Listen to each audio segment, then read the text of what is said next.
430년 동안 애굽에서 종살이 하던 이스라엘 백성들을 하나님께서 구원하여 내셨습니다. 그리고 그 구원하신 당신의 백성들을 하나님께서 인도하여 내셨는데, 애굽을 떠난 지 이스라엘 백성들은 3개월째가 되던 해에 시내산 광야에 이르게 되고 그 광야 앞에 장막을 치게 됩니다. 그런데 오늘 본문 3절을 보게 되면 하나님이 시내산 위에서 모세를 부르십니다. 그리고 모세에게 이렇게 말씀을 하십니다. 우리 다 같이 읽겠습니다. 너는 이같이 야곱의 집에 말하고 이스라엘 자손들에게 말하라.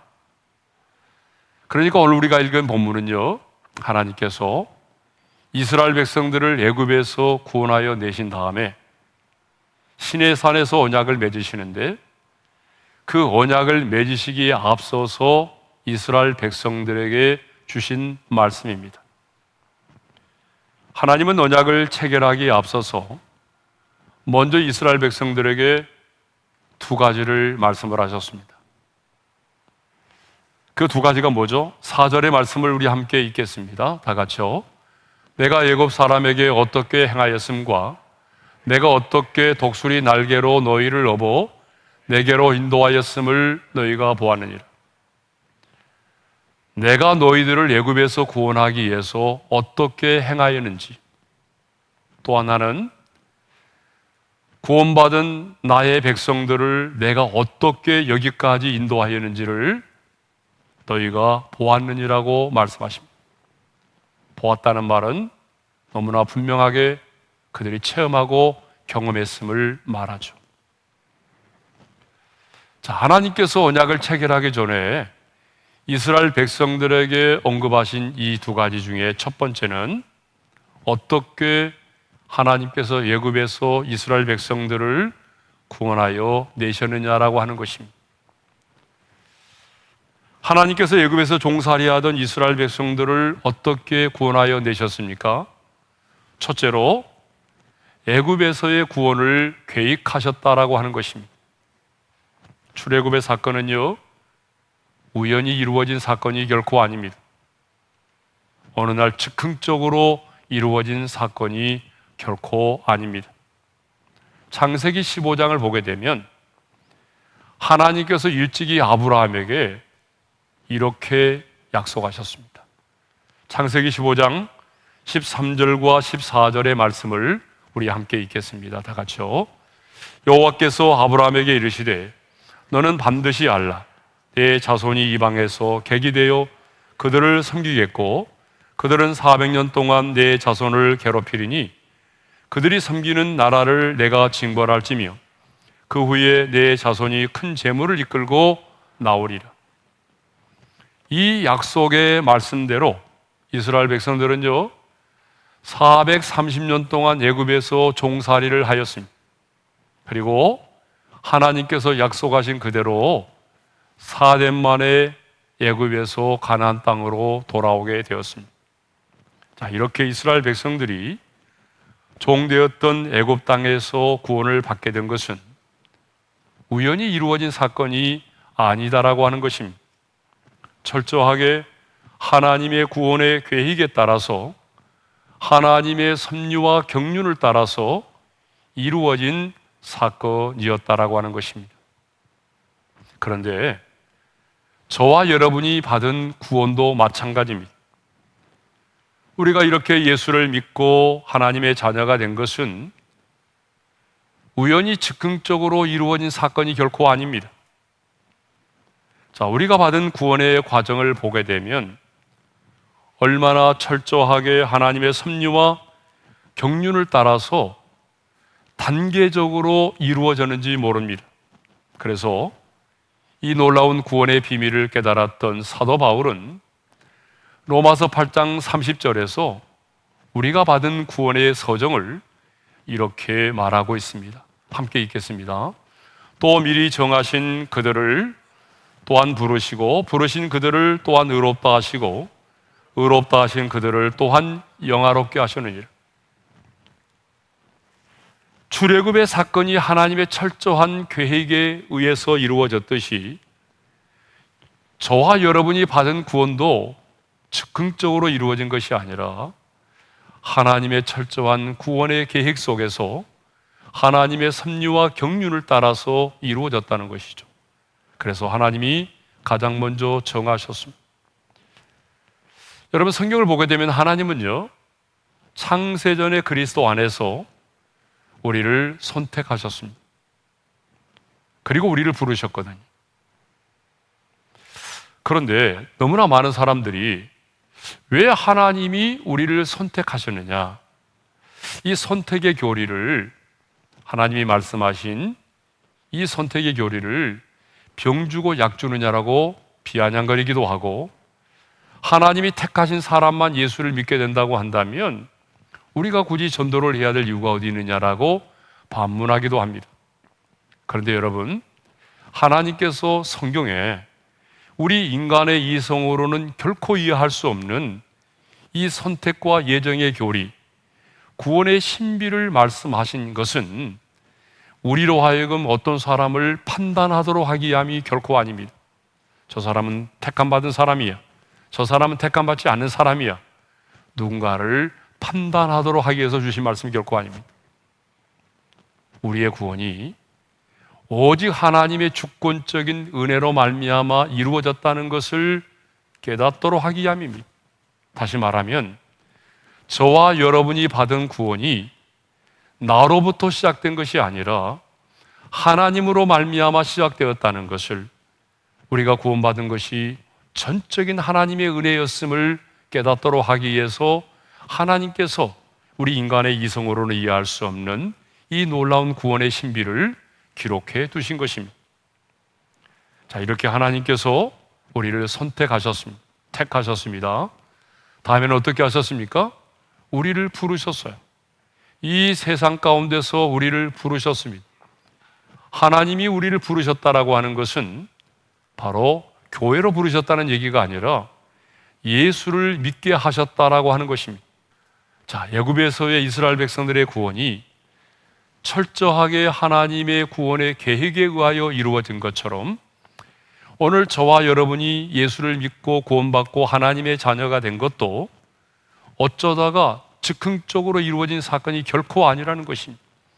하나님이 우리의 구원을 계획하셨고, 그리고 예수 그리스도를 이 땅 가운데 보내셨고, 우리 죄를 담당하여 십자가에 빌려 죽게 하시고 부활하시고 승천하게 하셨고, 저와 여러분을 세상 가운데 부르셔서 또 성령께서 우리로 하여금 그 예수를 믿게 하심으로 의롭다 하심을 얻게 하시고, 장차 우리가 이제 하나님의 나라에서 영광스러운 그 하나님의 나라를 영원히 누리며 살게 되는 것입니다.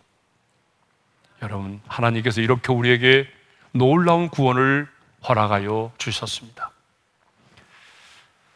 그 다음에 하나님께서 이스라엘 백성들을 애굽에서 구원해 내기 위하여 행하신 또 하나의 일이 있습니다.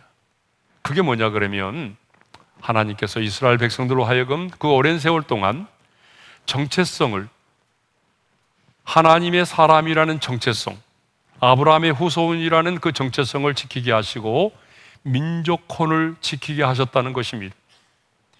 이스라엘 백성들은 애굽에서 몇 년 동안 종살이를 했죠? 430년 동안 종살이를 하였습니다. 여러분, 430년 동안 그냥 그대로 산 게 아니라 종으로서, 노예로서 살아왔습니다. 하지만 그들은요, 430년 동안 다른 나라에 가서 그들의 노예로서의, 종으로서의 삶을 살았지만 자신들이 아브라함의 후손이라고 하는 정체성, 그 민족혼을 잃지 않았다는 거죠. 그런데 이스라엘 백성들은요, 여러분, 한 세대가 아닙니다. 무려 430년입니다. 예? 우리는 한 세대를 30년으로 보거든요.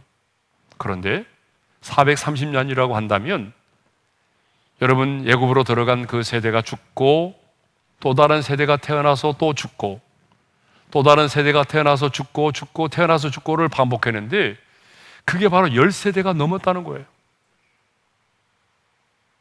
그럼에도 불구하고 그들은 애굽을 떠날 때 모세의 지시로 60만 명의 장정이 떠났어요.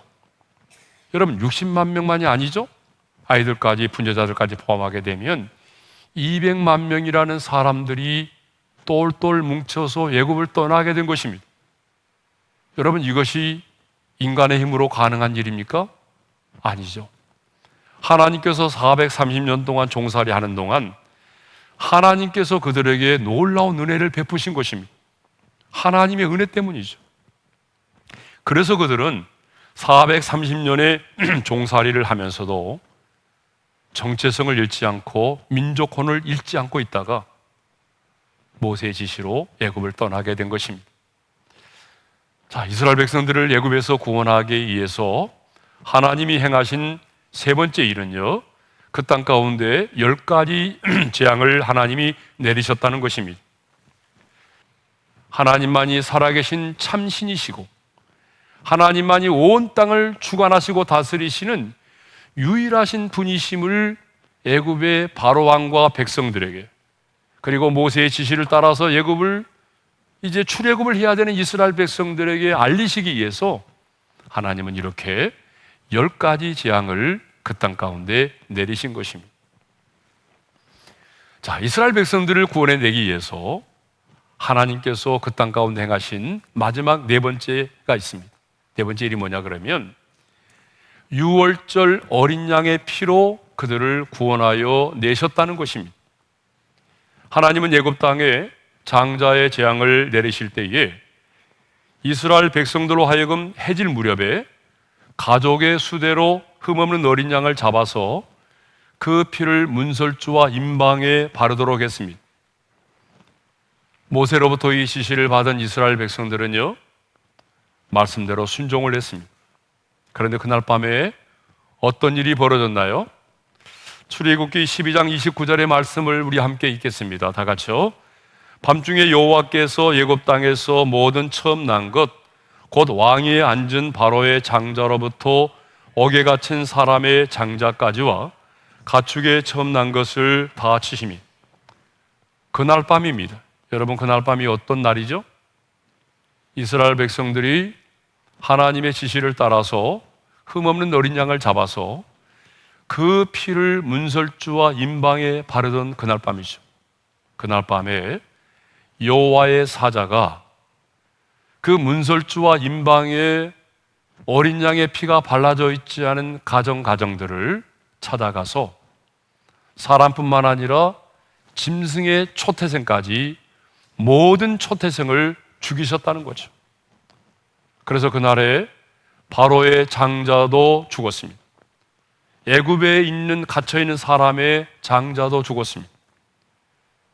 염소의 첫 새끼도, 낙타의 첫 새끼도 죽었습니다.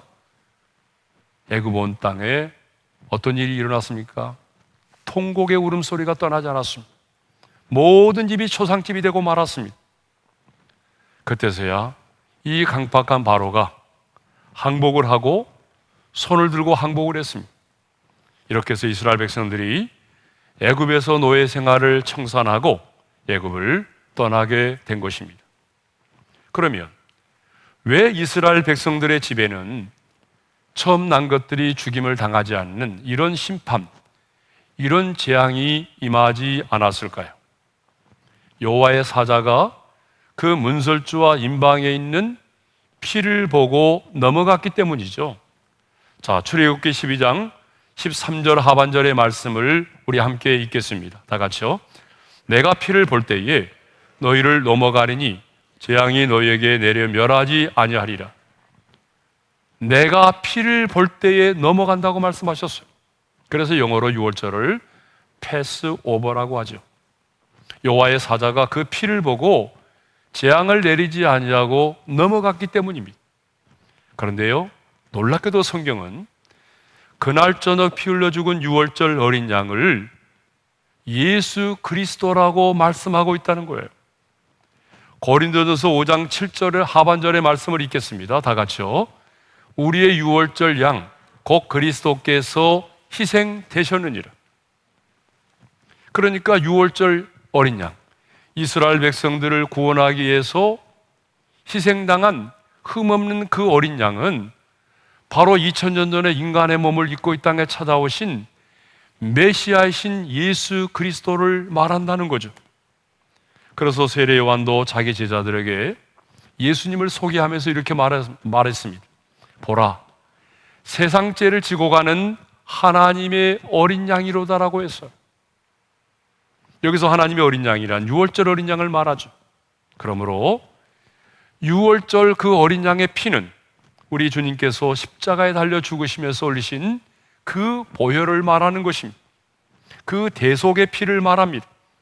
그러니까 우리 예수님은요, 유월절 어린 양으로 이 땅 가운데 오셨고 유월절 어린 양으로 피 흘려 죽으셨습니다. 예수님이 십자가에 달려 죽으셔서 한 방울의 피도 남김없이 쏟으셨습니다. 우리는 그 피로 말미암아 죄 사함을 얻었고, 우리는 그 피로 말미암아 하나님의 진노에서 해방되었고, 우리는 그 피로 말미암아 하나님의 자녀가 될 수 있었던 것입니다. 자, 이렇게 하나님께서는 가장 먼저 언약의 체결에 앞서서 어떻게 내가 애굽에서 행하여 너희를 구원하여 내었는지에 대해서 말씀하셨습니다.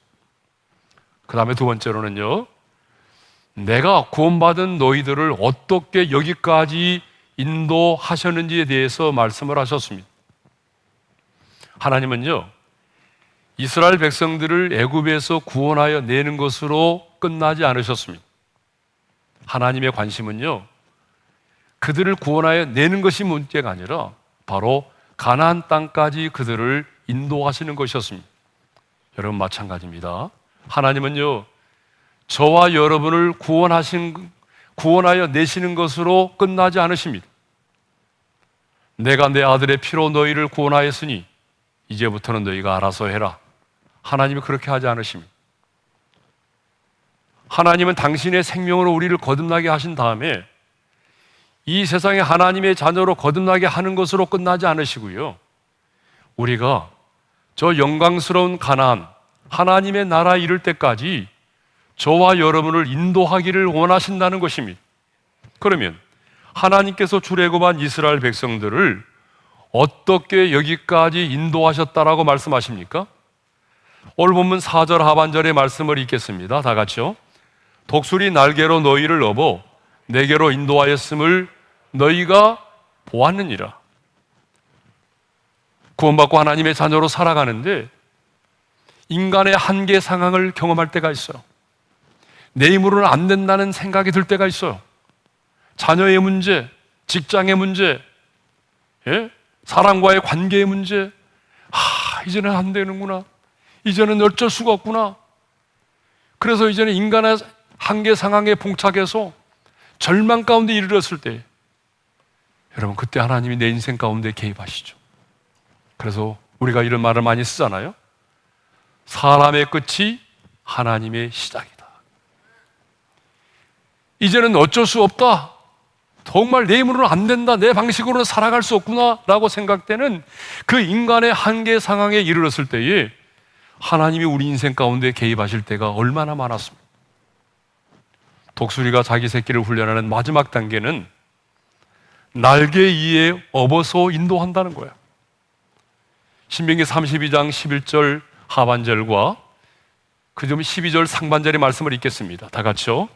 그의 날개 위에 그것을 업는 것 같이 여호와께서 홀로 그를 인도하셨고, 자, 방금 말씀드린 것처럼 이제 새끼 독수리가 떨어지면서 이제 나는 죽었구나 라고 생각하는 순간 어미 독수리가 잽싸게 날아와서 자신의 날개 위에 그 새끼를 업습니다. 그리고 그 새끼를 업고 어디로 데려갑니까? 가장 안전한 곳으로 데려갑니다. 그리고 먹이를 주고, 그리고 이제 평안을 줍니다. 마찬가지예요. 하나님이 구원받은 저와 여러분들을 광야로 인도하시고 지금 우리 연단하고 훈련하시는데, 하나님이 어떻게 우리를 인도하고 계십니까? 독수리가 날개로 새끼를 업어서 인도하시는 것처럼 그렇게 인도하신다는 거예요.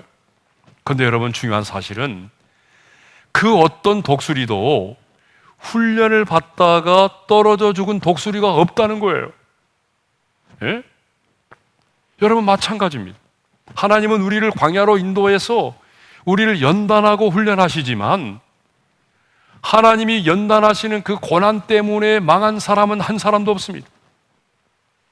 여러분 성경에 이런 구절이 있나요? 40년 광야의 인생길에 목이 말라서 죽은 사람이 있었나요? 일산병 때문에 쓰러져 죽은 사람이 있었나요? 먹지 못해서 배고파 죽은 사람이 있었나요? 광야의 인생길에 짐승에 물려 죽은 사람이 있었나요? 없어요. 한 사람도 없었어요. 그런데 왜 죽었죠?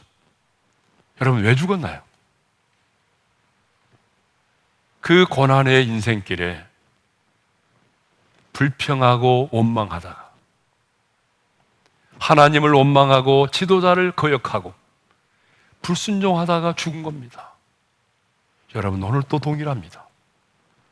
구원받은 우리를 하나님이 지금 광야의 길로 인도하셔서 우리를 강하게 연단하시고 훈련하십니다. 그런데 하나님이 주시는 그 고난 때문에 망한 사람이 한 사람도 없어요. 망한 사람은 한결같이 누구예요? 불평하고 원망하고 불순종하다가 망한 거예요. 그러면 왜 하나님은 언약 체결에 앞서서 이 두 가지 사실을 언급하셨을까요? 하나님께서 나를 어떻게 구원하여 주셨는지, 하나님께서 나의 인생길을 어떻게 여기까지 인도하셨는지 그 하나님의 은혜를 아는 자가 언약을 지키며 살아갈 수 있기 때문입니다. 나를 구원하신 하나님의 은혜, 하나님이 나를 어떻게 구원하여 내셨는지, 나를 구원하신 하나님의 은혜를 아는 자가 구원받고 난 이후에 하나님이 광야의 인생길에서 힘들고 어려웠지만 어떻게 나를 지키시고 어떻게 나를 인도하셨는지, 어떻게 하나님이 여기까지 나를 인도하셨는지 그 하나님의 은혜를 아는 자가 불평하지 않고 억지로가 아니라 감사와 감격 속에 하나님이 주신 그 언약을 지키고 언약의 백성으로 살아갈 수 있기 때문입니다. 그래서 하나님은 언약 체결에 앞서서 말씀하신 것처럼 오늘 이 시간도 우리에게 말씀하십니다. 인생이 힘들고 어렵지만 하나님의 사람으로 살아가는 것이 쉽지 않지만 주의 은혜를 먼저 생각해 보라는 것입니다. 당면한 인생의 문제만을 생각하지 말고 현실적인 문제들만을 바라보지 말고 먼저 하나님께서 내게 베풀어 주신 그 은혜를 생각해 보라는 것입니다. 하나님이 어떻게 저와 여러분을 구원하여 내셨습니까? 정말 여러분이 구원받을 수 있는 사람입니까? 하나님이 어떻게 저와 여러분을 구원하여 내셨습니까? 그리고 구원받은 저와 여러분을 하나님이 어떻게 여기 지금 이 순간까지 우리를 인도하여 주셨습니까? 그 하나님의 은혜를 생각해 보라는 것입니다. 하나님의 은혜를 아는 것이 먼저라는 거죠. 왜냐하면 하나님의 은혜를 아는 자가 가장 강한 자이기 때문입니다.